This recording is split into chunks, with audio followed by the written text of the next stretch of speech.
এক রাতের ডাকাতি।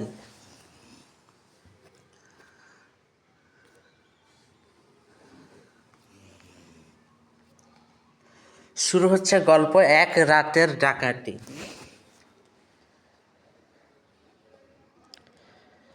কালুচোর মস্ত বড় ডাকাত, সেই কথা সবাই জানে। সে একবার সওদাগরের বাড়িতে ডাকাতি করেছিল। সওদাগর নিজে ছিলেন একজন বলিষ্ঠ পেশাদার লাঠিয়াল। সওদাগরের বাড়িতে থাকিত অনেক পাহারাদার। তবুও কালুচোর ডাকাত তার দলবল নিয়ে সওদাগরের বাড়িতে খুব সহজেই ডাকাতি করিয়া ফিরিয়াছিলেন। তাতে একটু ধরা পড়িয়া গিয়েছিলেন। সে একটা ডোবা ছিল, একটা পুকুর ছিল সওদাগরের বাড়ির পিছনে। সেখানে তাদের একজন সহচর ধরা পড়ে যায়। তখন সওদাগর সে সহচরকে ধরে দিতে পারিলে তাকে ভারী মারধর করান, এবং মারধর করার ফলে সে বলে দেয় যে কালুচোর ডাকাতি তাদের বাড়ি থেকে ডাকাতি করিয়া গেছেন। কিন্তু সে সংবাদের কোনো গুরুত্ব হইল না, কারণ সে একলাই ধরা পড়েছিল এবং সে ছিল একজন ছিচকে চোরের মতো, অর্থাৎ ছোট চোর। তাই সে ধরা পড়িয়া গিয়েছিল। কিন্তু বাকি সমস্ত ডাকাত কালুচোর সহ মালপত্র লুণ্ঠন করিয়া লইয়া সওদাগরের বাড়ি হইতে পালিয়ে যেতে সক্ষম হয়। তখন সে আর কালুচোরের নাম পড়লে কালুচোরের কি যায় আসে। তাকে সওদাগর বেধড়ক মার দিয়ে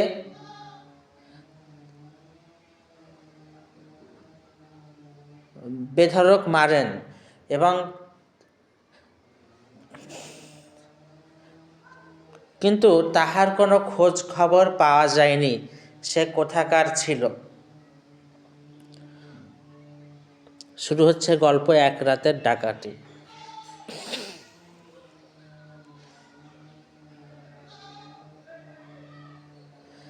গ্রামের আরেকটি বাড়িতে একদিন ডাকাতি শুরু হয়ে গেল।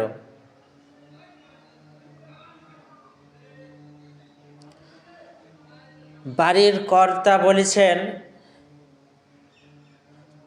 চোর চোর চোর চোর চোর। বাড়ির কর্ত্রী তিনি তখনও ঘুমিয়ে ছিলেন, এবং বাড়ির অন্যান্য সকলেও চোর চোর বলিয়া ডাকিতেছিল। সে শব্দ গায়ের লোকেরা দূর থেকে শুনিতে পেলে চোর চোর, ডাকাত ডাকাত ডাকাত, তখন তারা দৌড়ে সেই বাড়িতে আসেন, তদস্থানে উপস্থিত বা হাজির হন। তারা সেখানে হাজির হয়ে চোরদের ধরতে উদ্যত হলে সবাই পালিয়ে যায়। ফলে সে চোরের কোনো কাহিনী খুঁজে পাওয়া যায়নি। কালুচোর এমনই ডাকাত ছিল যার কোনো কাহিনী খুঁজে পাওয়া যেত না। সে যেথায় যেত সবুট মিটিয়ে ছাড়ত। সেই বাড়িতে চুরি নাকি কালুচোর তিনি করেছিলেন।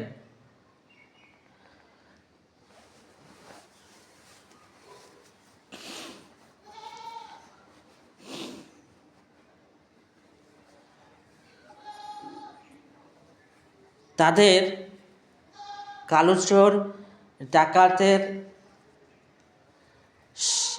দের সর্দার ছিলেন। তিনি তাদের বাড়ির সকল দেখাশোনা করিতেন এবং কেউ একজন অভাবী হলে কালুচোর ডাকাতি তাকে পয়সা দিয়ে তার অভাব দূর করে দিতেন এবং তাদের সকলের পারিবারিক সমস্যা দূর করিবার দায়িত্ব ছিল কালুচোর ডাকাতির ওপর।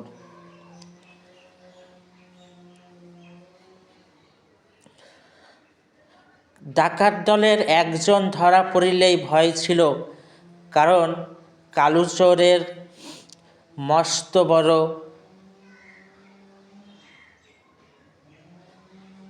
বাধা হয়ে পড়িবে, কারণ কালুচোর জেলে গেলে সবাই তখন তাদের দেখিয়া আর ডরিবে না। এর আগে যে সওদাগরের বাড়িতে চোরটি ধরা পড়েছিলেন তাদের ডাকাত দলের, তাকে দয়া করে সে বাড়ির সওদাগর জেলে পাঠাননি। জেলে পাঠালে হয়তো কালুচোরের ডাকাতির নাম আরও বেশি রটে যেত। সকলের মধ্যে তাই চুক্তি ছিল, ডাকাত দলের একজন পালিয়ে গেলে আরেকজন যেন পালিয়ে যায়, এবং তারা বড় সতর্ক ও বুদ্ধি সহকারে চুরি করতেন। চুরি করার ডাকাতি চালানোর বেশ কয়েকটি নিয়ম ছিল। তারা যে বাড়িতে ডাকাতি করিতেন সেই বাড়িতে একটি পত্র দিয়া পাঠাইতেন। পত্রটিতে লিখা থাকিত কালুচোর ডাকাতের নাম।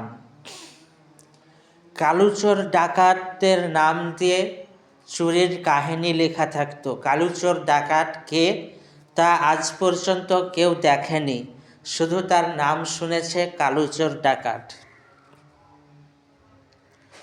কালুচোর ডাকাত সেই পত্রে লিখিতেন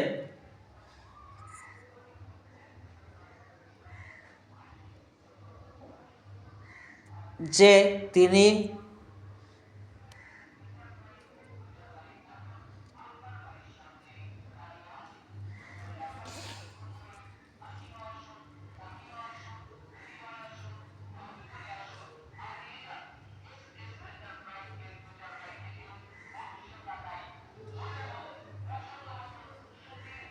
বসন্তপুরের একজন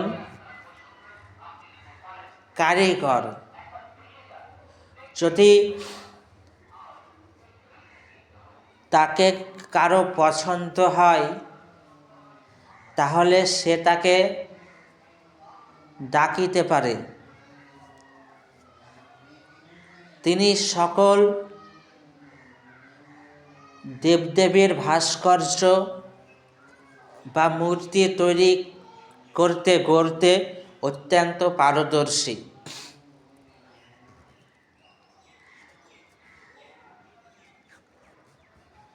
এবং সেই নামে তিনি পত্রটিতে তার পরিচয় দিতেন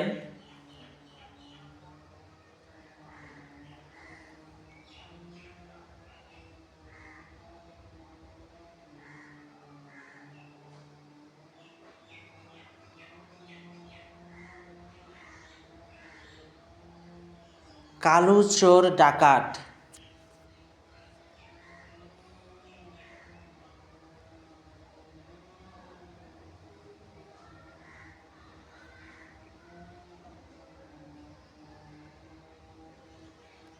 তিনি কখনো কারো উপর দয়া মায়া করেন না।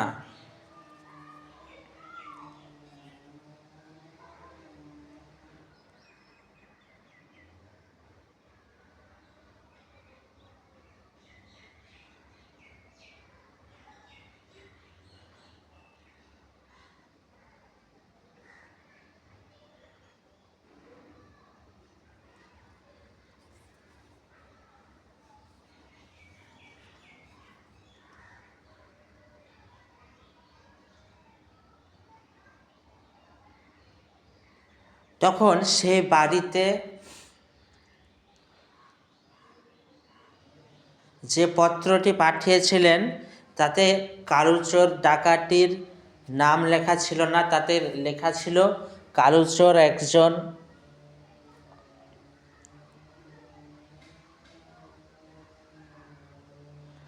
ভাস্কর্যকর, একজন মূর্তি গড়তে পারে। কালুচোর সেই বাড়িতে ৩৩ দিন তল্লাশি চালান, কারণ সেই বাড়িটি ছিল এক রাজার। রাজার বাড়িতে অসংখ্য সেনা ছিল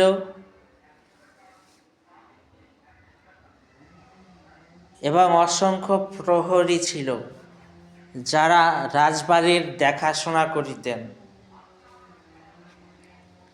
কালুচোর বুঝিতে পারিছিলেন তিনি সেই এক রাতের ডাকাতিতে দেশের রাজা হয়ে যাবেন।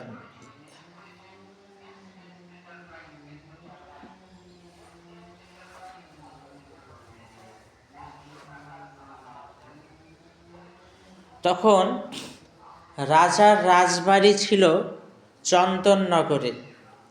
চন্দননগরে রাজবাড়ি দেখা যাচ্ছে, রাজবাড়ির মাথায় একটি ত্রিশূল, রাজবাড়ির চারিপার্শ্বে আছে রাজার নন্দনের জন্য আবাসস্থল এবং রাজার সমস্ত আয়োজন এবং একজন রাজার সমস্ত আয়োজন আছে। সেই সমস্তগুলোতে চুরি করতে গেলে কালু ডাকাতি সহজেই ধরা পড়ে যেতেন। তাই কালু ডাকাতি কিভাবে চুরি করতে হবে সেই বিষয়ে খোঁজ নেওয়ার জন্য সেই বাড়িতে কারিগর হিসেবে যোগদান করেন। এতদিন আগে কালুচোরকে কেউ দেখেনি, আজ প্রথম রাজামশাই কালুচোরের চেহারা দর্শন করিলেন। কিন্তু কালুচোর মনে মনে বলিতেছিলেন, আমি মস্ত বড় ডাকাতি, কিন্তু রাজা তো আর জানে না। তাই রাজা যে মূর্তি বা ভাস্কর্য তৈরি করতে বলিবে তাহা আমি মন দিয়েই করিব। রাজা খুশি হয়ে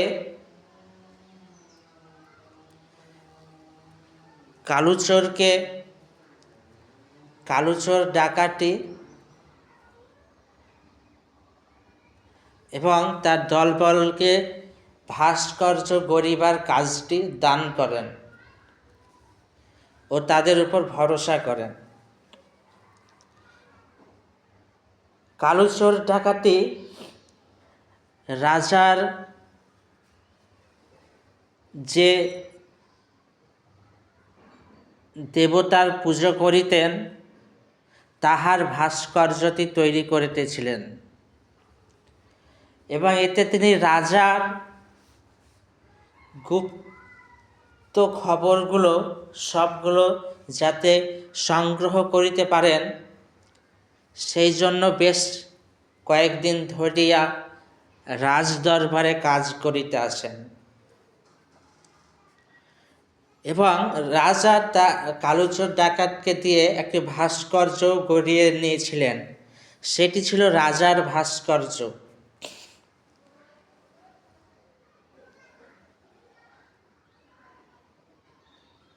সেই রাজার ভাস্কর্য তৈরি করতে গিয়ে কালুচোরকে রাজামশাই বকশিস হিসেবে অনেক স্বর্ণ মুদ্রাও দান করেছিলেন এবং কালুচোর ডাকাতের দলের অন্যান্য ডাকাতরা রাজার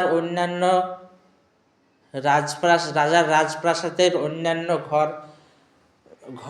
ঘরের দেবদেবীর মূর্তি তৈরি করেন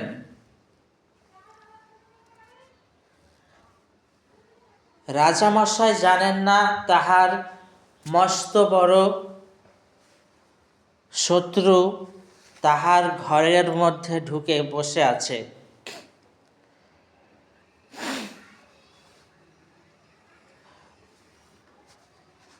কালু ডাকাটি ছিলেন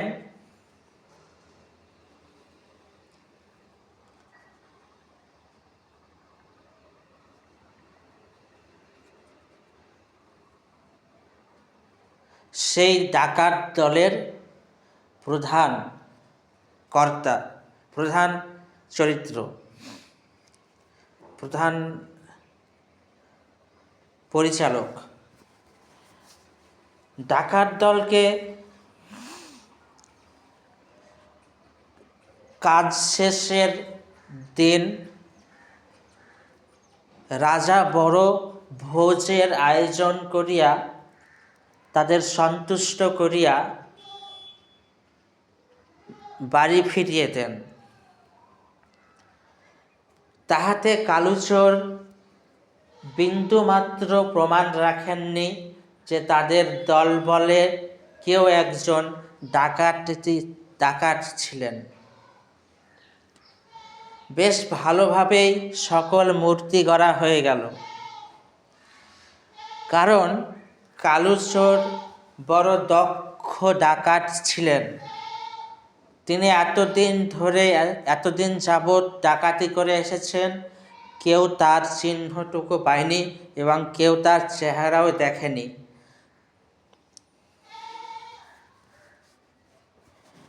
রাজবাড়িতে একদিন বিয়ের অনুষ্ঠান, রাজার রাজকন্যার মেয়ে এর বিয়ে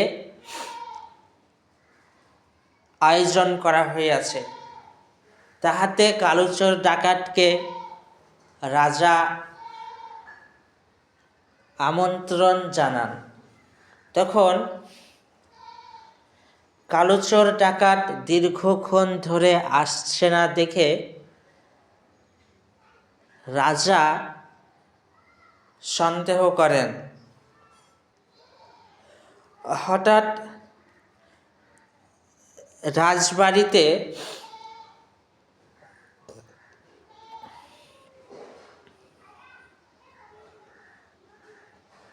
বিয়ের অনুষ্ঠানে হয়তোবা কালুচোর ডাকাত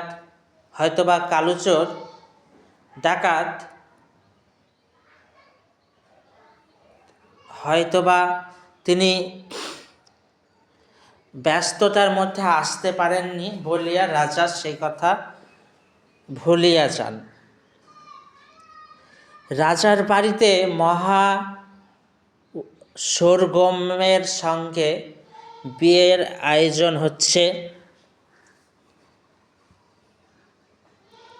রাজামশাই তাকে আগেই ডেকেছিলেন যেন তিনি বিয়ের কয়েকদিন আগে থেকেই রাজার বাড়ি থেকে আমন্ত্রণ গ্রহণ করিতে থাকেন এবং তাহার সপরিবারে তাকে আমন্ত্রণ জানিয়েছিলেন। কিন্তু কালুচোর ডাকাতের উদ্দেশ্য ছিল রাজবাড়িতে ডাকাতি করা। একদিন রাজবাড়িতে হঠাৎ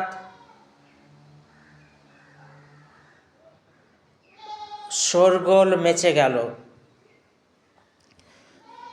রাজামশাই